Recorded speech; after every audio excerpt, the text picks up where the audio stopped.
storytelling, to seek out new worlds and interesting characters, to boldly go where no show has gone before.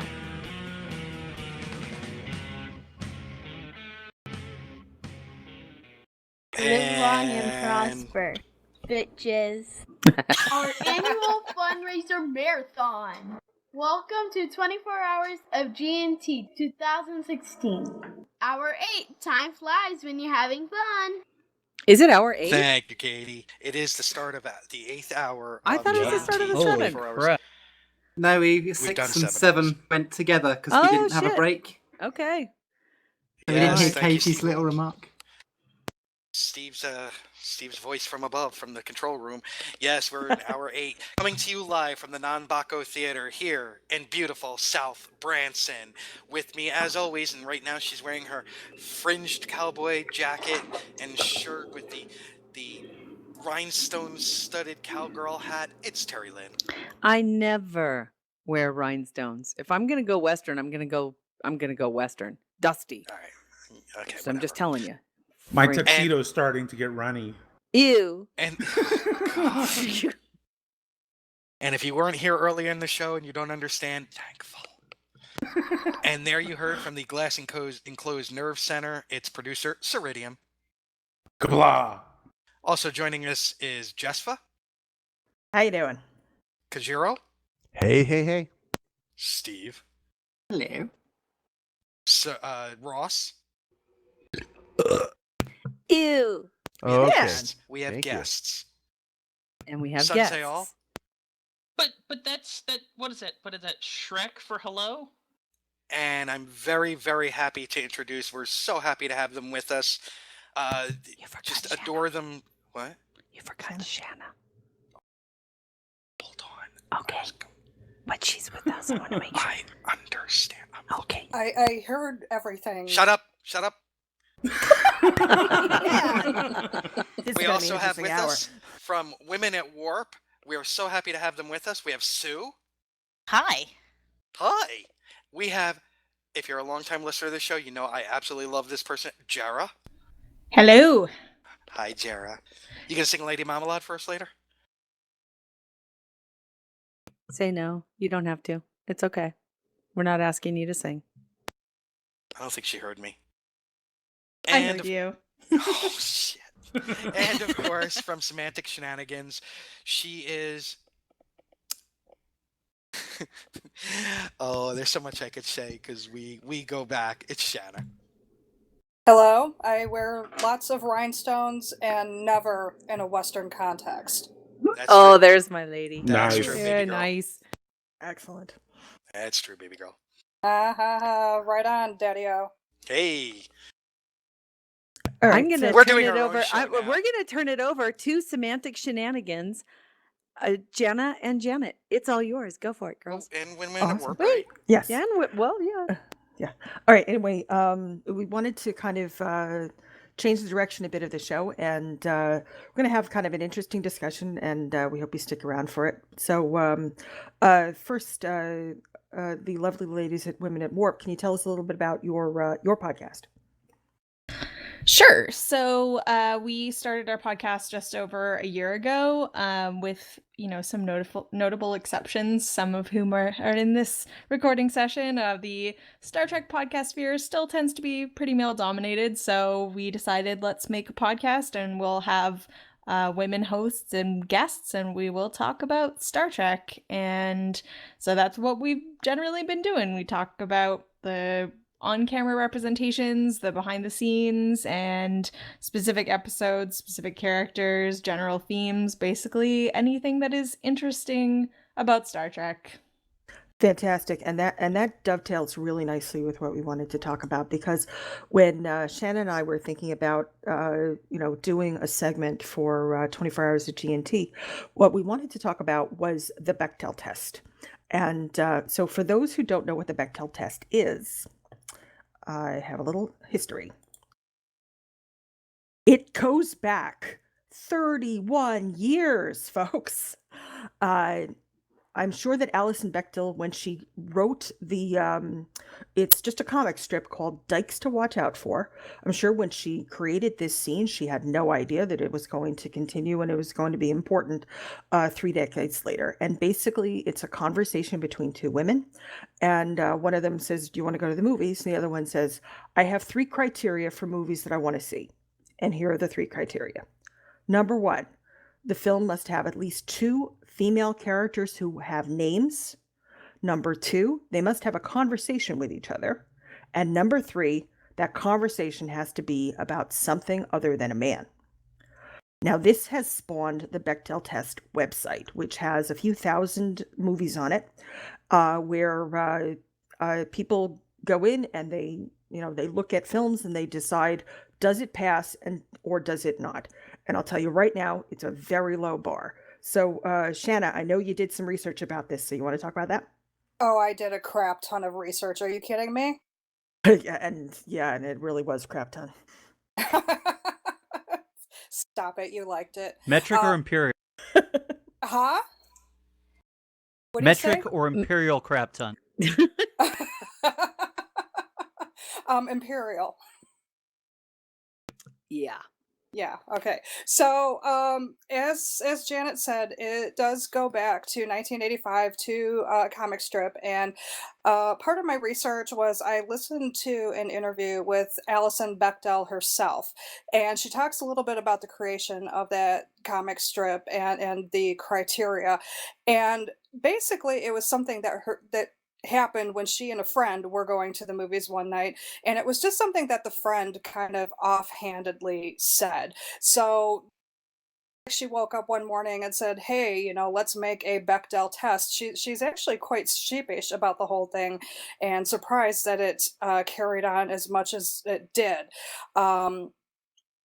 One thing about it too, with the whole thing, well, I don't know, maybe should I save some of this for later or should I talk about the website? Whatever you like. Okay, so one of the concerns about the website is that it's populated by some very well-meaning moviegoers, movie fans who want to promote women's representation in film, but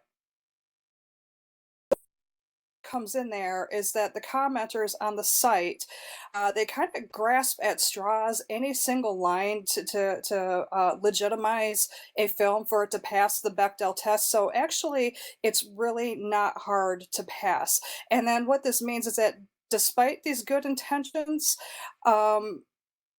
it creates kind of low one-dimensional standards for women's representation, and it's kind of, well, it's sort of loosely what we would call in academia, it's quantitative research. We've counted the number of times a thing has happened in a film. But what that doesn't tell us is certain other nuances that go into the representation of women in film. So by limiting it to women talking to each other and about something that isn't a man, we're not talking about the complexities, like what are they discussing? When and where do they discuss it? How do they phrase it? How do they perform it? And are their words acknowledged, praised, or dismissed by other characters? And do their words catch on with the audience? Because the bottom line is that 2 female characters in a film could be slaves, and if they both have names and they talk to each other about the quality of their shackles, the film passes the Bechdel test. Yeah, so I mean, I think that you rightfully pointed out it is a super low bar. And so it's not necessarily a test of how good something is for women, but when I'm introducing it to people, I ask them to think about, like, if we look at Star Trek, it's at least I have never managed to find a single episode that would fail a reverse version of this test. So if you tried to find an episode that does not have 2 men talking to each other about something other than a woman, you cannot find that episode. If someone does, let me know. So that's one way of looking at it, is just like, why is does like almost everything we watch have men talking to each other about things other than relationships with women, but not women talking about the things that we actually talk about in life other than relationships with men. So yeah, it's I think it's more to say, you know, if this is failing on a regular basis, then there's a problem with the media. And And I think it, that's I'm the sorry. best use. I'm sorry. I think that's the best use of the Bechdel test because when you try and do it so piecemeal and like this movie passes so it's good and this movie fails so it's bad, that's not how this metric works, right? Because some really terrible and like bad for women movies pass and some wonderful movies fail just because of how the script is structured. But when you take this test and you apply it to like the last 10 years of film as a whole, and you look at the patterns and see that more than half of all of the movies made still fail, that shows you that this really low bar that is truly a quantitative rather than a qualitative measurement can't be met. That shows us that we have an overarching problem with just even the number of women in film, let alone how well they're represented.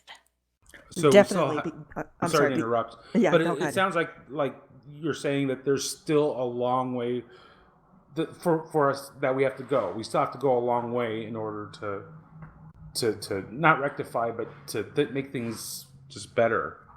Well, I mean, we're talking about, you know, most films are, what are they, 90 minutes long, 120 minutes long, maybe even longer.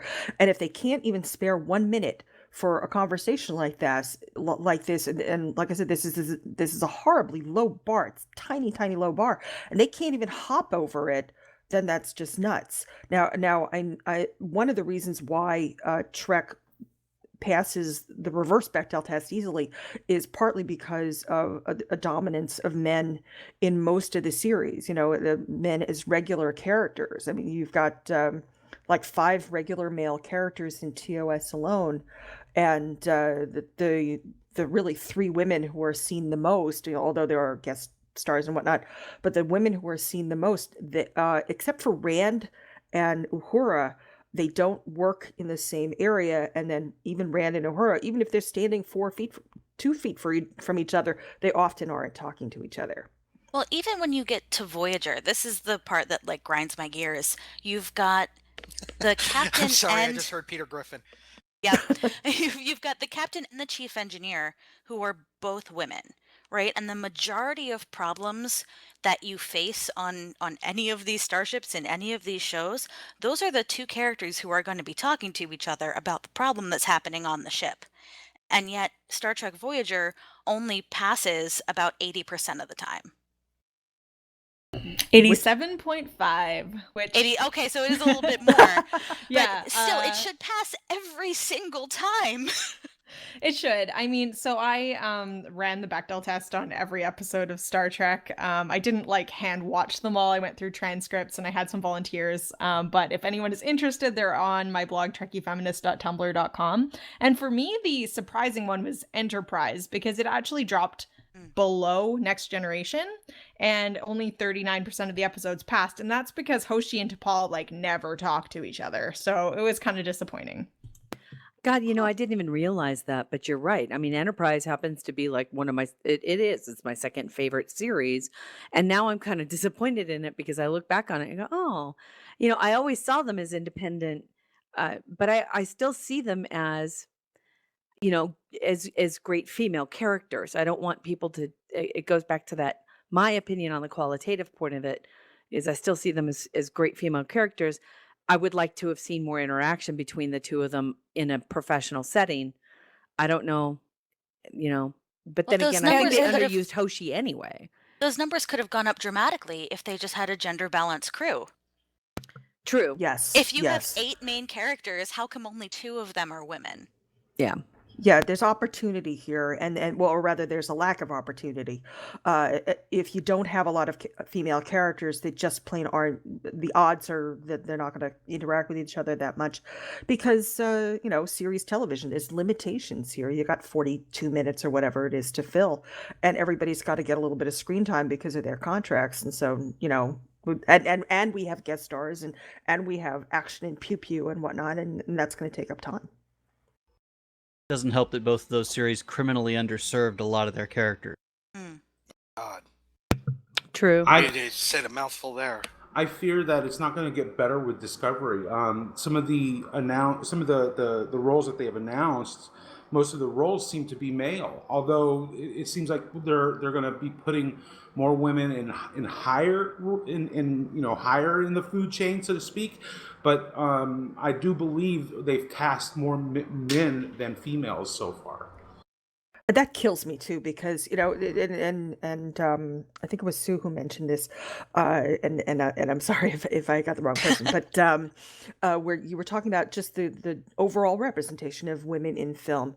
I mean, the arresting officer can be female, the attending physician can be female, the letter carrier can be female.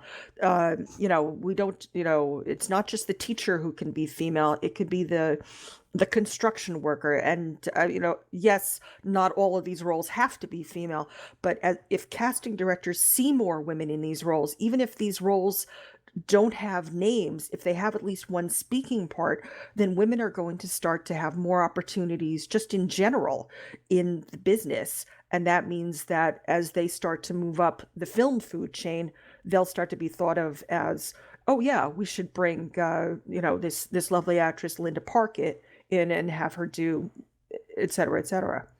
But the sad thing that happens a lot of times in movies is that they will put a female an actress into a part that isn't really defined as a gender one for what gender it is. It's really irrelevant to the story. But they'll put them in for the sole purpose of being, okay, we're putting a woman in here and now she's eye candy. And that's kind of a sad thing that they do, because when they do consider making those substitutions, it's not because we're just going to be gender blind for the part. No, or we're going to put somebody in here and now they can leer at her or they can make a response to her. And that's usually what happens. And that's kind of a sad statement on how casting directors work too. Well, yeah, you throw the woman in there so that it's not just a sausage fest too. Well, yeah, and that's the problem though, is that you talk about putting actresses into these parts, but unfortunately, writers and directors and everything don't look at it as a gender blind part. They look at it as an opportunity to be exploitive. Yeah, I mean, the problem is that, and this occurs in video games and other forms of media too, but the default is considered to be a white man. And then it's like there's this sort of bizarre idea that you need a reason to make the character a woman or a person of color or an LGBTQ person. And that, well, once we've checked those boxes, we can go back to casting white men. There's actually a quote from Rick Berman in the 50-Year Mission where he's talking about Voyager, and he says, "It had been a while since we had a young, attractive white guy on the show. It just turned out that most of the characters were either alien or black in the previous show, and here we had a woman in the major role." So it's like, thank goodness we got to go back to casting young, attractive white guys. Oh God, yeah, man. because they need opportunities so badly. Yeah. So it's just like that's the default, and there's unless specified otherwise, they're looking for white men. Yeah. That's a sad state. It is a sad state. And it's not, but again, I think another thing we also pointed out, it's not just for gender, it's also for people of color. And This is very affirmative action-esque. what is? The whole we have to fill a quota, and that's why we have to have these characters. I don't know. Yeah, I mean, I think that's how they're sort of I don't know, it's more like a tokenizing thing. They're not seeing it as like we're trying to fix the state of media. They're saying, what is this that we can do to make ourselves look diverse, and then we can go back to casting the stories, like the roles that we know from the identities that we know, because mostly we're white guys behind the scenes. And that instead of just being like, how do we represent a society that's similar to the society we live in every day? That's interesting. There is this the idea of affirmative action, like it makes a lot of people really angry.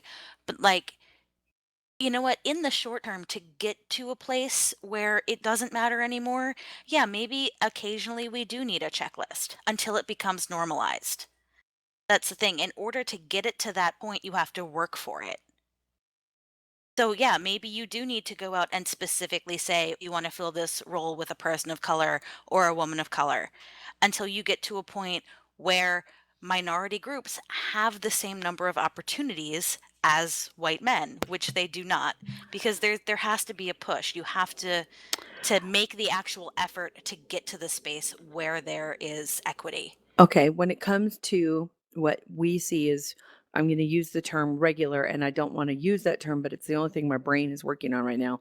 Regular corporate employment, whether it be an auto manufacturer or a non-entertainment company.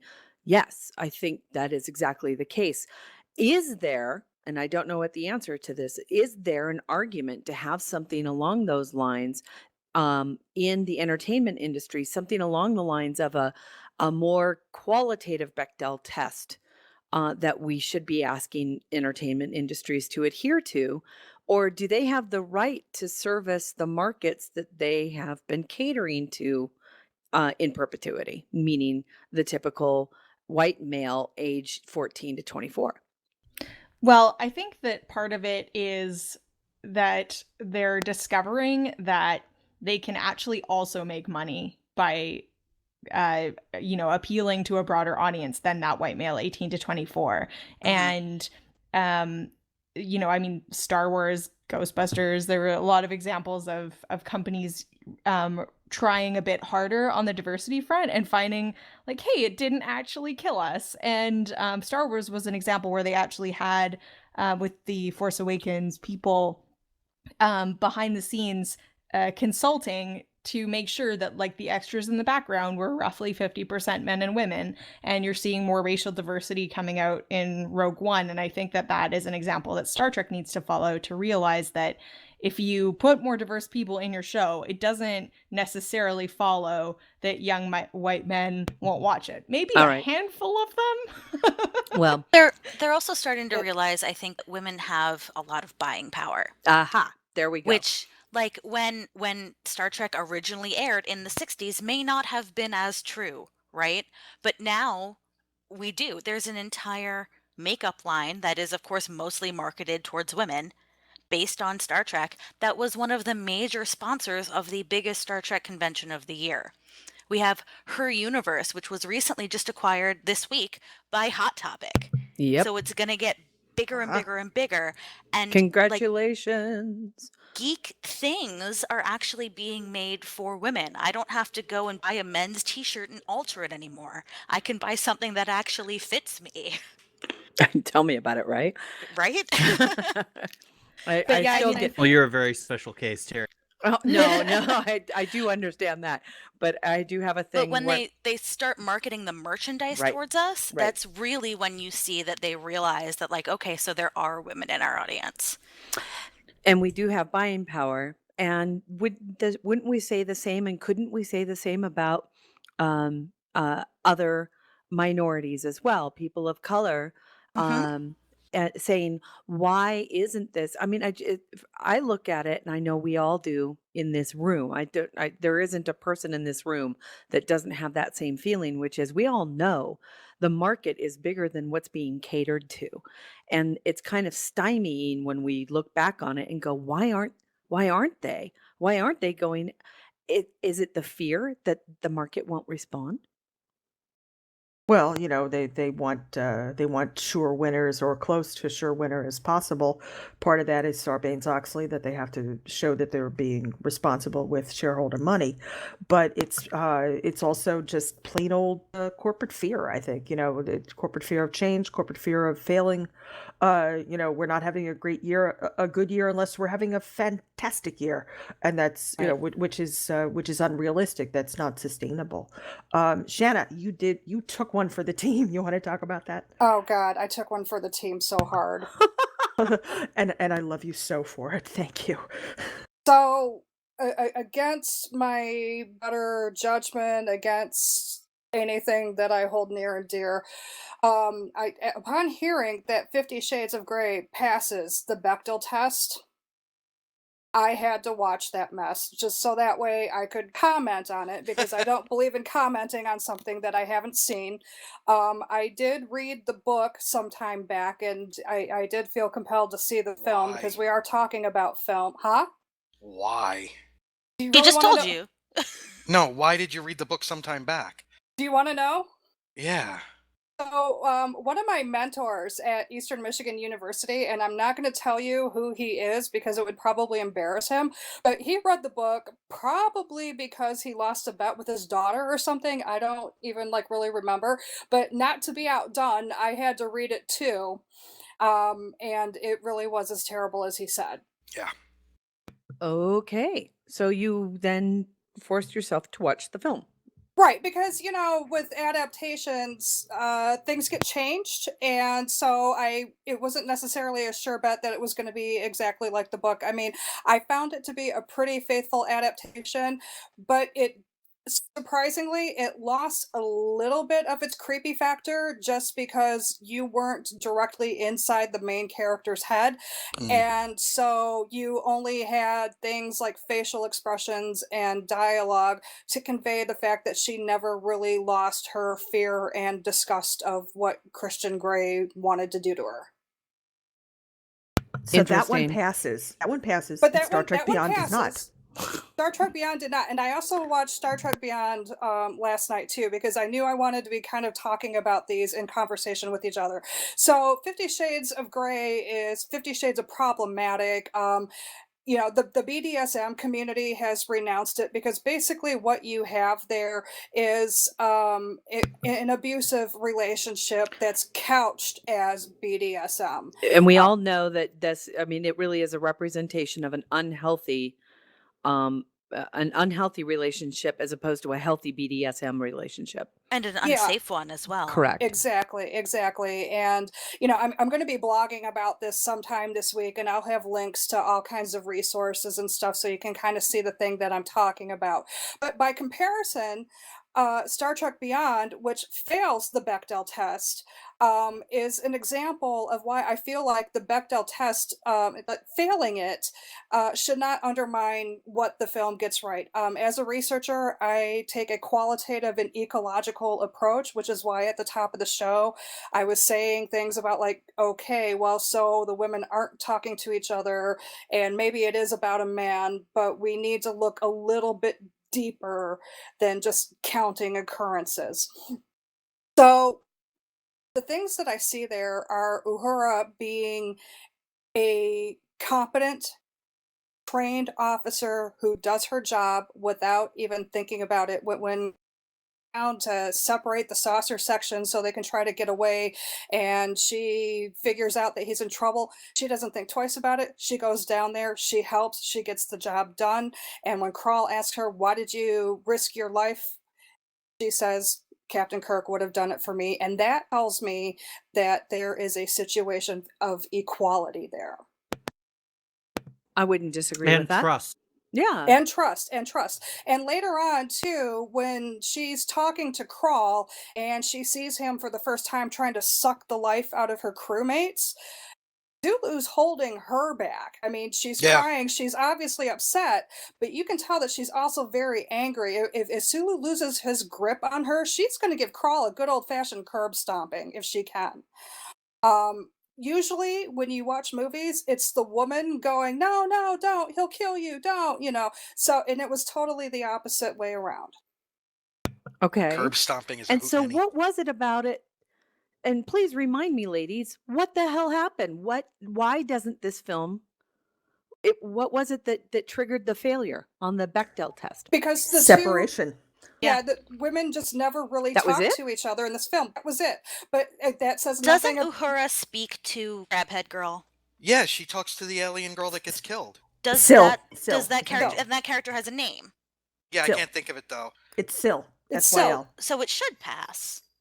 What did Yeah. What did she say? I to think her? all They were she talking yelled- about escaping. No, I don't think that they No. talk to each No. other about it. It's more that I thought it was the whatever he was after that was in her head. Don't They were you in know- the same scene together, but they never conversed together privately. They didn't. They Okay. didn't address each other. And I I think if definitely there thought they was, did. it was, I did please, too. I want to No. say that if there was a discussion, if there was a line, it wasn't a counteracted line. It was a line of don't do it. Don't do So it. that's not a conversation. It's And only that one isn't a half of it. conversation. That's correct. Just so I can be clear about it too, no matter what happens in the entire movie, all it takes is just one small interaction between two female named characters that is not about a man to make the test pass, right? You Yeah, can one pass line- in 5 seconds. A- 5 you- seconds. but I one mean, they can statement have and a a dozen- statement that is responded to. Hi, So how they can are have you? a dozen I'm great. conversations about Yep. men and everything like that, but as long as they have one conversation that does not involve that, then it does pass the test. Correct. Yes. That is a low bar, and it's amazing that things don't pass. But here's the thing though. Like, if we're talking about Star Trek Beyond, I don't see that rewriting it so that there's a conversation between Uhura and Sil is really going to improve the movie Couldn't all agree that more. much. And that's true. That's exactly right. It's not, so Because again, on the other it's- end of the spectrum for Star Trek Beyond is you have Jayla, who's a kick-ass character, strong, and is actually the savior in a lot of ways, but because she didn't talk to somebody, Well, you know what I mean? there were no other female characters around her. They were all male. But that's what I'm saying. Right. is- Yeah, And that's so- but there's two right there, two of the main characters in that movie. But that's why I was saying at the beginning that it's kind of a difficult test to apply to Yeah. just one film. Right. And Yeah, you need to take yeah. it as a whole across the board. Yeah, That's so a good like point. talking about it being a low bar, my favorite two Star Trek, well, there are a few Star Trek movies that pass, but two of them pass for really hilarious reasons. One of them is Star Trek 2009. Does anyone remember Okay. the scene which makes it pass that test? It's Gala and Uhura. Yeah, it's About the Galen and radio, Uhura about talking when while she comes Kirk's into the- hiding and Yeah, while he's watching hiding. Uhura get changed. But she's Wait, talking wait, about what? the radio. So they're in their signal. skivvies, and it passes. Oh, Yeah, the set. Yeah. are you They're even talking A very about you the- fan kidding me? servicey scene. Kirk's been fooling around with the Orion. where he's and under the bed. hiding while Uhura and the Orion are The talking one about scene the that Romulan just made me signal. want to throw things at the screen. Yeah. Yes. Yep. The other one is Star Trek Insurrection, which is the conversation about your boobs starting to firm up between Crusher God. and Troy. Oh my Oh goodness. man! Yes, it's like that. That this is how Yeah. low a bar this is, and how Which is- unrelated it is to feminism. So yeah, if you look at it, and I understand what you're saying about taking it all like in the grand scheme of all TV or all film, but when you're looking at an individual film, I feel like it's mostly useless. I think Yeah. that it is a useful introductory media literacy tool. Like I think for people who have never really thought about media other than to sit there and kind of passively enjoy it, I think it's a cool thing that people can start to pay attention to that's pretty simple and can start to make them aware of some of the patterns. I think it can be good to introduce people. Especially when Unfortunate- you introduce them and say, look at how low a bar this is. Look at all the things that don't pass it. It's kind of an eye-opener in that way. And, I agree in the context of a classroom, but unfortunately, we have a population out there who know about the tests, but are taking it as an end all be all of what's good and decent in the world. Yeah, I don't that's a know. bit extreme when you do that. I mean, I think that I've seen a lot of people propose adaptations based on it. And the one thing that I want to bring up is the Mako Mori test in relation to Beyond, because I think that, people start to be like, this is such a low bar. What we should look at instead is this character in Pacific Rim. And you can pass the test in this case if the movie has at least one woman who gets her own narrative arc that is not about supporting a man's story. So it's still minimally indicative, but it means that you have a character like Jayla who has her own arc through the course of the movie and is pretty awesome, and that is also significant even though she wasn't interacting with a lot of women because she also wasn't propping up men. Let me ask you a question, because one of my all-time favorite characters through any genre is Ripley, Sigourney Weaver. How would you classify her in the original Alien? Oh man. Well, I haven't gone back to see if it passes the Bechdel test. I'm but trying to think if she talked to Veronica Cartwright. I think the only time she did was when I think I know she yelled at her to get it together. That it's kind of when a bunch of other people had died, and Ripley's in charge now. She's like I mean, taking it it. certainly passes the Mako Mori test. Yeah. Hell yeah. It And certainly passes the sexy lamp test. Can you What is this sexy lamp test? Can you Apparently, explain what Sexy those are? lamp test. If a woman can be replaced with a sexy lamp and have it not significantly affect the story, it fails the sexy lamp test. Jesus. That's a real So thing. you're talking about the lamp from Christmas Story. Essentially, that's what I think of when I think of sexy lamp. Okay. Because So Ripley apparently was written- Ripley and Lambert discussed their escape plan. Mhm. So it does pass. And they It also passes. because they also talk throughout like at the table and stuff. So yeah, they have several and not the only conversations about men are like where's Kane or where's this one, or you know what I mean, because they're trying to keep everything together. Mm-hmm. And what's the Mori test? The Mako Mori test, she would definitely pass. It's a woman who has a narrative arc that's independent of a man. It's a lot harder to evaluate. Like, I tried it with the Star Trek movies, and some of them I'm like, I guess maybe. Like, is Gillian Taylor's arc not supporting a man's arc? I don't know. So it's a lot harder to make clear calls on it. See but that? it Yeah, is... that's a hard thing, because I wouldn't say so, because her arc actually is with the whales. You know, it's funny because like a lot of the older like 40s, 30s, 40s, 50s, they used to make women's pictures, and they would have they would often have a female lead, and most of these were romances, and a lot of them. Or I wouldn't say a lot, but there's a certainly a percentage of them that pass the Bechdel test, because like a woman will be talking to her daughter and getting her daughter ready for school or something like that, and so they pass. But the narrative arc is all about basically serving a man. It's just there happens to be one or two little conversations. Gone with the Wind passes, for example, because Scarlett and Prissy talk about delivering Melanie's baby, and this is when Scarlett slaps her, and Prissy yells, "I don't know nothing about birth and no babies," and even though the baby turns out to be a boy, they're really not talking about a man. But what is Scarlett doing? Everything is about a guy. Is it?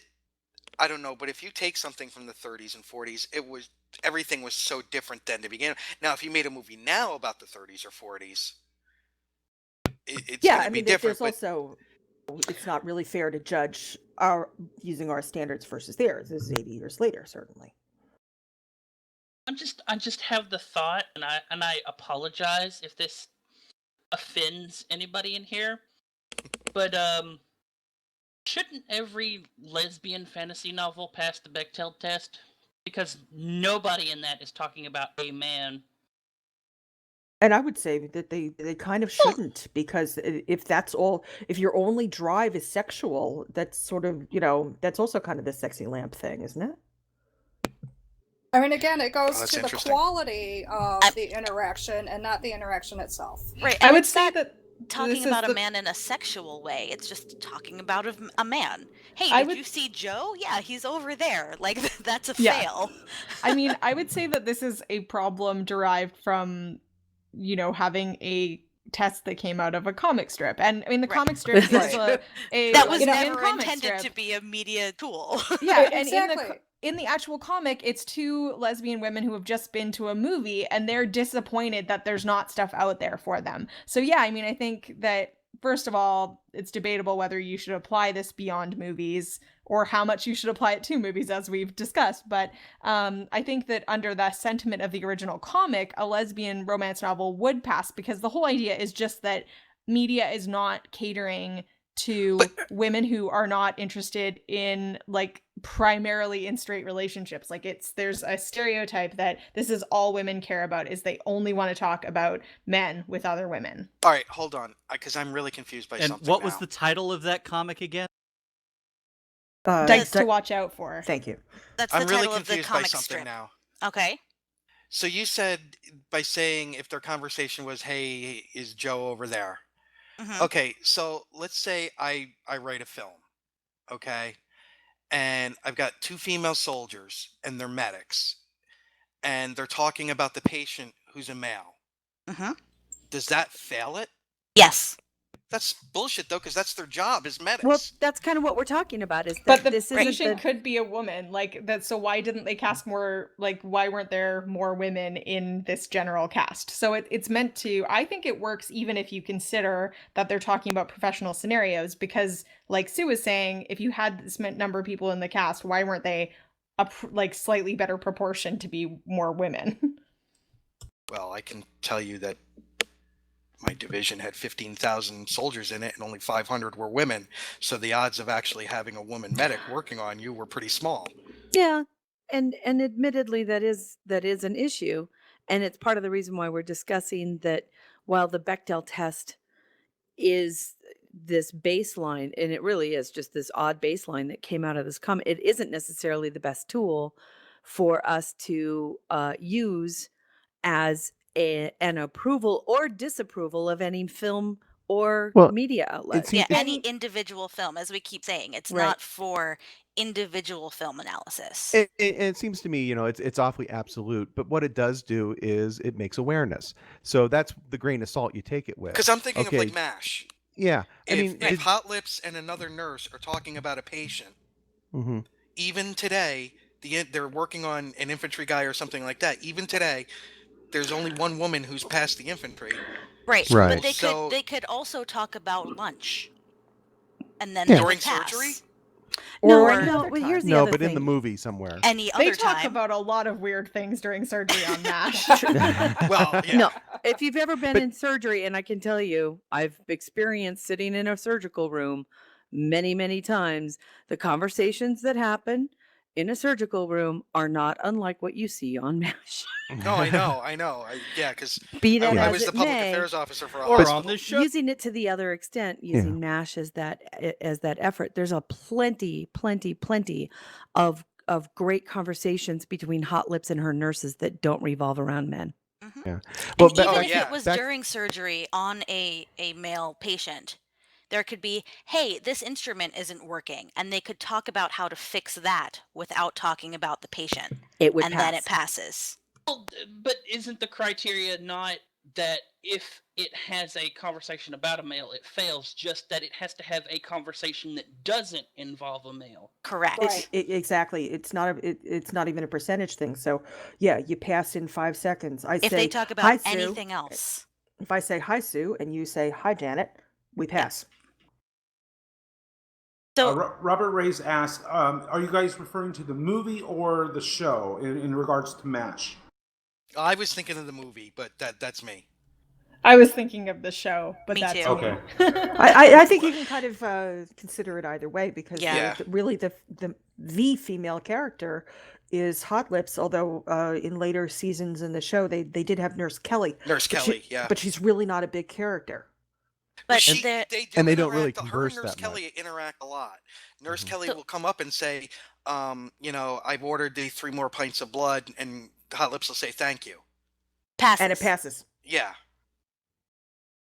That's how low a bar this is, and that's Yep. how ridiculous a bar this is. Well, again, And it a should be lot looked of- at as a guideline, not And as a lot of absolute. fails happen because there just aren't that many women, as we talked about before.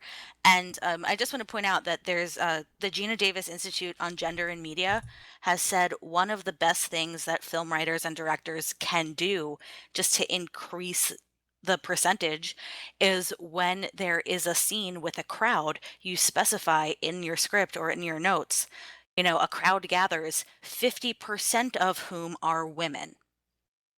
And just So- when there are more women present, you're more likely to have 2 women around who talk about something other than a man. I think then that shows like Arrow and Supergirl are doing well on that, because there's a lot of females in both those shows, and the way they're dealing with things. I think that though the topic of the conversation really is about individual film, but Well, I was going to say, because Arrow at one point had more female characters than male. Look, the more opportunities for actresses, the better, just in general. Just to continually mix things up and not just make everything a parade of Ken dolls. And Well, that and that's means something positive that the superhero movies are doing. Yes, yes, absolutely. It is giving roles and opportunities, although Black Widow still doesn't have a film, right? It's going to be they're writing the script. Thank you. All But you right. just had Jessica Jones, a 13 episode series. Yeah, we got one. Okay. Well, there's Out also of Supergirl. There's also Supergirl. There's also Black and Arrow may as well have been Black Canary and Arrow because she was in it as much as him. You've got Wonder Woman coming out next year. Yeah. Yeah, and I mean, And Winter Soldier should have been Captain America and Black Widow because they had equal screen time. yeah, But it and wasn't. we're also seeing in the comic source material that I think partly from the pressures put on Hollywood that the comics are also broadening their diversity on a lot of major titles have seen And- characters change genders and characters of color take over major roles like Spider-Man, and I think that's really positive. And here's Well, and go ahead, and Terry. no, thank you. Is I believe a huge reason for that is because these companies have done their market research and have determined and have verified the enormous uptick in women and people of color being the purchasers of the comic books now. Well, So like they're Ms. actually Marvel starting is to one of my cater. favorite titles. Well, they're starting to cater and not necessarily cater, but open up those wider doors to a broader market. So yes, they decided to, they're gender swapping certain roles, or they're bringing in new characters that I, as a relatively new comic book buyer, are probably going to be more interested in purchasing because it's going to be something that interests me. As it would be if it were, I would assume, as a person of color. I am not a person of color, so I don't know. I can only assume. But I would think that, blacks and others, uh, East India, it doesn't matter, would be more interested in seeing somebody who looks like them as a main character of a comic book. So there's a market reason for that divergence. Now, the CW has an unusual market. Let's face it, it's not the same market Well, that's true. as the other networks, and they are truly a niche market. Not everybody watches the CW, but the CW has a lock, stock hold on the market that it has, and that's going to be a far heavier female market than male. I think I'm it actually, just sup- actually. I'm sorry. Go ahead. Well, I think it actually just it shows that yes, we're progressing, and yes, we still have quite a few leaps to make before we're there, but we are getting there, and that's not something to knock because we aren't there yet. I think it's interesting too that the CW has this demographic that they consider that they think is mostly women, and yet they have more sci-fi, superhero, fantasy, supernatural shows than the Sci-Fi Channel does. There you That's go. a whole other True. discussion. There you go. Well, we've Interesting, talked isn't about it? that it's so funny that the Sci-Fi Channel decided to go to reality quote shows like Ghost Mines and shit just as the superhero thing was taking off, and now the CW is your go-to network every night of the week except Friday. They have a DC show on. Everybody at the CW went, "Thank you, sci-fi." Mm-hmm. And Sci-fi Sci-Fi went, zombie this plus is cheaper to supernatural. produce. Yeah. Sci-Fi And just the went. Canadian It's film easier for industry us went, to get "Yay, we wrestling. have jobs." And didn't Sci-Fi not too long ago, I want to say within the last year or so, didn't they promise us that they were going to go back to their roots and Well, do they have actual been. science fiction? They They have have, been. and then they brought The Expanse, and they brought The Magicians. And what was the and- one set in St. Louis? Oh, Defiance. Defiance. And Oh, so Channel like 3 Zero shows. just started up. So they're getting Oh, towards no it. Dominion. But scripted TV is a lot more expensive to Oh, produce. absolutely. And But it is a lot more time consuming And- to and produce. Son, But they're Matter- working on it, and they're Son, getting you there. said about the wrestling, but I've got to tell you, they were paid huge money Oh yeah. to air the wrestling, which they then put into the shows that they're doing now. And don't forget, their own Sci-Fi is owned by NBC. So Oh, Who's I'm not it? knocking it. I just think it's Who's- utterly who- hilarious that it's like, we're the Sci-Fi Channel. Let's show wrestling. And you know, Well- I nobody is more aware than I am that scripted television 1-hour dramas are incredibly expensive to produce, especially when you get into things like science fiction and fantasy. But I'm just kind of thinking at that point, then don't you need to change the name of your channel? Put on what Right. you want. Do Yeah. whatever programming But you no, hold on. want. They It's did not- though. it's That's not why they went to SCIFI. SYFY. exactly, it's not SCIFI. It's CFI. Sippy. All right. But still, Yeah, I sorry, don't Jen. understand why if I want to watch, Star Trek: The Next Generation in the middle of the afternoon on a BBC Tuesday, America. I'm putting on BBC America instead of the Sci-Fi Channel. Yeah. Yeah, Right. that's really odd. Now, I really hate to cut people off, but we're starting to get towards the end of the hour.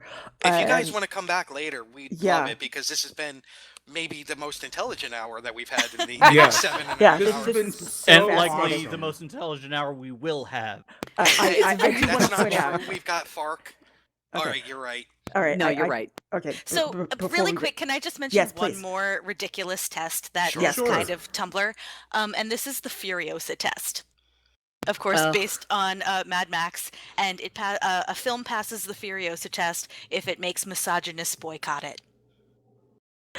Did you I like it. just use What? Tumblr as an adjective? Did I? I don't Sounded know. like it, unless I misheard. It sounded like Everybody- you said this test is kind of Tumblr. Oh, it came from Tumblr. Oh, okay. I'm Yeah, looking it was- around. I'm going to look around the studio right now. Everyone that was stunned and shocked by Fury Road, raise your hands. Yeah, it looks like it's unanimous. Oh hell yes. Did All not. right. It blew me. I thought it was I going to be haven't all seen Tom it. Hardy, and I was very happy with what we got. Not that I'm against Tom Hardy. Believe me, if I was gay, All right. so Except in MSS. before we I even liked him in that. Okay, before we end the hour, I do want to point out we have raised over $1,000. First Stop off, it. Woo! isn't that Oh, awesome? Terry, And- Mike has some info for me. And I know that Nick's gonna be under the table pretty soon. Mike, take it away. This last hour, courtesy of our next guests, actually. So I want to personally thank Dan and Bill from Trek Geeks. They each donated $100. Oh my you guys God, are you totally guys. awesome. Don't bribe the judge. Hold on, I got four Don't to bribe do the now. judge. Totally bribe the judge. I got 4 to Bribe do the now. judge. Hold on. Here we go. Here's should one. Should we make them split the prices? Yes. I'm Nick would- willing to Here comes to number send 2. out 2 copies. By the way, I am. Okay. Oh, thank you. Oh yeah. Oh hell yeah. Oh fuck. Well, before Here comes everybody number goes. 3. Oh, God, you're doing Oh 3? man. He's got 4 Gee. shots You to only do. needed 2, but Here's the 4th. Oh. Nick, do we need to call someone for alcohol poisoning? Jerry, you're so pretty. I know. Yay, Jara. I didn't know we were supposed to be drunk. No, every time there's a donation of $50 or more, I have to take a shot. He just decided to do 4 because 2 people donated Did 100 100, and it each. was Bill Oh, and I Dan. see.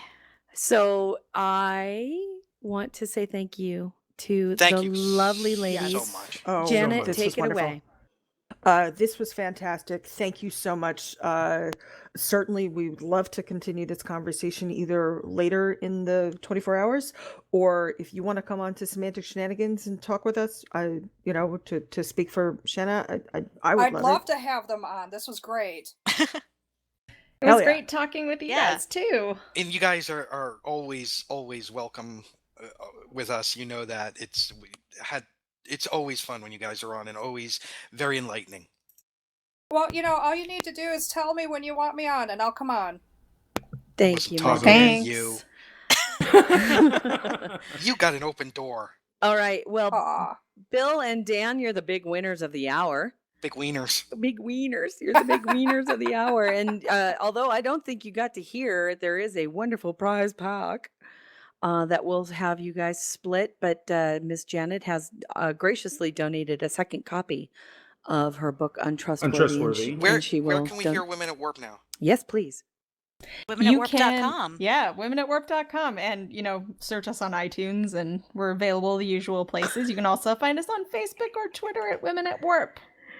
We love you guys. We've been, I was going to say what I normally say, we've been pimping shows, but we've been pushing for your show for a long time. So anything we can do. I don't want to get kicked next time I see Jara. Well, because I would kick you. Because I do. Well, thank you. We appreciate the support. We love you guys love you, so ladies. much. Thank you. Yes, definitely. Thanks, guys. Keep intelligent talk on the air. Thank you. Yes. We're going to take a break now and then come back with Trek Geeks, and they're Mikey. two talking The monkeys. trial of the century. The trial. Yes. But before we go, Yes. just to let you guys know, so it's the Untrustworthy book. It's the Longest Night Watch. It's let's see, the homemade Delta pillow that Lori had Ferris made.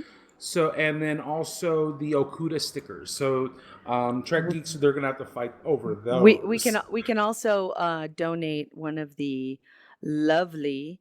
Actually, why don't we donate both? We'll give one to Dan and one to Bill, and that's going to be the signed movie posters of Yesterday Was a Lie, signed by Kipley Brown and James Kerwin. Okay, so we'll include both of those. Yep. And again, thank you to Women at Warp. And I just want to say, I know the judge is getting ready. She's putting on her robe. Judge Janet decides. But Shanna, please stay with us if you can. I really can't.